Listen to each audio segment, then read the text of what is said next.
अस्सलाम वालेकुम, मैं हूं शाहिद सलाम। आप देख रहे हैं फ्रेंड्स मीडिया विज़न। लॉकडाउन अब खुलने जा रहा है, यानी 31 मई मंडे से लॉकडाउन अब खुल जाएगा।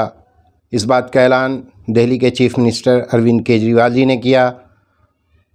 2 सेक्टर यानी कंस्ट्रक्शन फील्ड और फैक्ट्रीज़ को खोलने का इरादा किया गया है, लेकिन इस बात का ख़ास ध्यान रखा जाए कि मास्क पहनना ज़रूरी है और सोशल डिस्टेंसिंग करना भी उतनी ही ज़रूरी है। इन दोनों बातों का ख्याल रखा जाए, यानी कोविड में जिन बातों का लिहाज रखा जा रहा था उस बात का ख़ास एहतमाम किया जाए।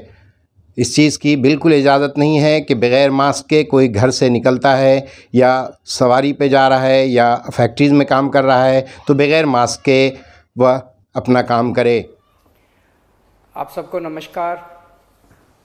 दिल्ली में कोरोना के केसेस लगातार कम हो रहे हैं और ये सब दिल्ली के अपने 2 करोड़ लोगों की मेहनत का नतीजा है कि हम लोगों ने 1 महीने के अंदर दिल्ली में इस दूसरी वेव को इसके ऊपर भी काबू पा लिया है। दिल्ली के लोगों ने मिलके पिछले 24 घंटे में लगभग 1.5% संक्रमण दर आया है और लगभग 1100 के करीब केस आए हैं और धीरे धीरे रोज़ केस कम हो रहे हैं, संक्रमण दर भी कम हो रही है। अस्पतालों के अंदर अब बेड मिलने में किसी तरह की कोई दिक्कत नहीं है। आईसीयू बेड भी काफ़ी खाली हो गए हैं, ऑक्सीजन बेड्स भी काफ़ी खाली हो गए हैं। जितने हम लोगों ने ये केंद्र खोले थे, कोविड सेंटर खोले थे, उसमें भी अब बेड काफ़ी अवेलेबल हैं। तो ये समय है अब धीरे धीरे अनलॉकिंग करने का। कहीं ऐसा ना हो कि लोग कोरोना से तो बच जाएं लेकिन भूखमरी से लोग मर जाएं। तो अपने को बैलेंस बना के चलना है कि एक तरफ कोरोना को भी कंट्रोल करना है और एक तरफ आर्थिक गतिविधियों को, इकोनॉमिक एक्टिविटीज़ को भी साथ साथ कोशिश करनी है, जहाँ जहाँ जितना बन सके उतना अलाउ किया जाए। तो सोमवार को सुबह 5 बजे तक ये वाला लॉकडाउन है। आज एलजी साहब की अध्यक्षता में डीडीएमए की मीटिंग हुई, दिल्ली डिज़ास्टर मैनेजमेंट अथॉरिटी की, और उसमें कुछ निर्णय लिए गए हैं लॉकडाउन खोलने के लिए। तो सबसे पहली चीज़ तो ये कि अब धीरे धीरे लॉकडाउन खोलने की प्रक्रिया चालू कर रहे हैं। बड़ी मेहनत से, बड़ी मुश्किल से कोरोना काबू में आया है अभी, लेकिन पूरी लड़ाई जीती नहीं है। तो इसीलिए जो अभी तक अपने को फ़ायदा हुआ पिछले 1 महीने के लॉकडाउन का, ऐसा ना हो कि अगर एकदम से खोल देंगे तो उसका नुकसान हो जाए। तो इसीलिए सबका ये मानना है, एक्सपर्ट्स का, कि इसको धीरे धीरे खोला जाए। खोलने में सबसे पहले अपने को उन लोगों का ख्याल रखना है जो समाज का सबसे गरीब तबका है। मजदूर हैं, दिहाड़ी मजदूर हैं, प्रवासी मजदूर हैं। अपने दिल्ली में उत्तर प्रदेश से, बिहार से, आसपास के और राज्यों से दिल्ली आते हैं आजीविका कमाने के लिए, दिहाड़ी के ऊपर काम करते हैं और बहुत ही मुश्किल परिस्थितियों के अंदर जीते हैं। ऐसे मजदूर सबसे ज़्यादा अपने को कंस्ट्रक्शन एक्टिविटीज़ में और फैक्ट्रियों में काम करने वाले मिलते हैं।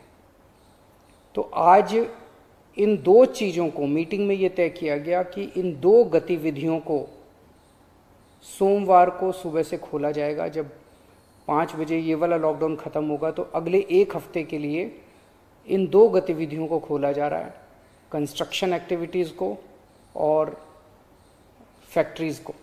इन 2 गतिविधियों को खोला जा रहा है। इस पे जो भी थोड़ी बहुत डिटेल्स हैं वो अभी जब ऑर्डर आएगा उसमें पता चल जाएगा कि क्या क्या एहतियात वहाँ पे बरतनी है। अब हफ्ता दर हफ्ता हम जनता के सुझावों के आधार के ऊपर और एक्सपर्ट्स की ओपिनियन के आधार पर इसी तरह से धीरे धीरे लॉकडाउन खोलने की प्रक्रिया जारी रखेंगे, बशर्ते कोरोना फिर से बढ़ने ना लगे।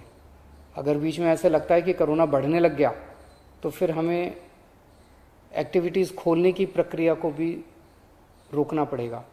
तो मेरी आप सब लोगों से गुजारिश है कि कोरोना से संबंधित जो भी एहतियात है उसको ज़रूर बरतें, दोनों चीज़ों के लिए। एक तो अपनी सुरक्षा के लिए, अपने परिवार की सुरक्षा के लिए, अपनी सेहत के लिए, अपनी ज़िंदगी के लिए, और दूसरा ये कि सारे मिलके अगर कोविड की एहतियात बरतेंगे तभी दिल्ली के अंदर 2 और इकोनॉमिक एक्टिविटीज़, लॉकडाउन खुलना चालू होगा। अगर कोरोना फिर से बढ़ने लग गया, हमारे पास कोई चारा नहीं बचेगा फिर से लॉकडाउन लगाने के लिए। हम नहीं चाहते लॉकडाउन लगाना, हम लॉकडाउन के पक्ष में बिल्कुल नहीं हैं, और आप भी नहीं चाहते। लॉकडाउन कोई अच्छी चीज़ नहीं है, मजबूरी में लगाना पड़ता है। और एक चीज़ कि जब तक ज़रूरत नहीं पड़े घर से बाहर ना निकलें। ज़रूरत बहुत ज़रूरी हो तभी घर से बाहर निकलें, ज़रूरत ना पड़े तो घर से बाहर ना निकलें। ये समय बहुत ही नाजुक समय है, हम सबको बड़ी जिम्मेदारी के साथ आचरण करना है ताकि हम सब मिलके अपनी दिल्ली को बचा सकें, अपने देश को बचा सकें। नमस्कार।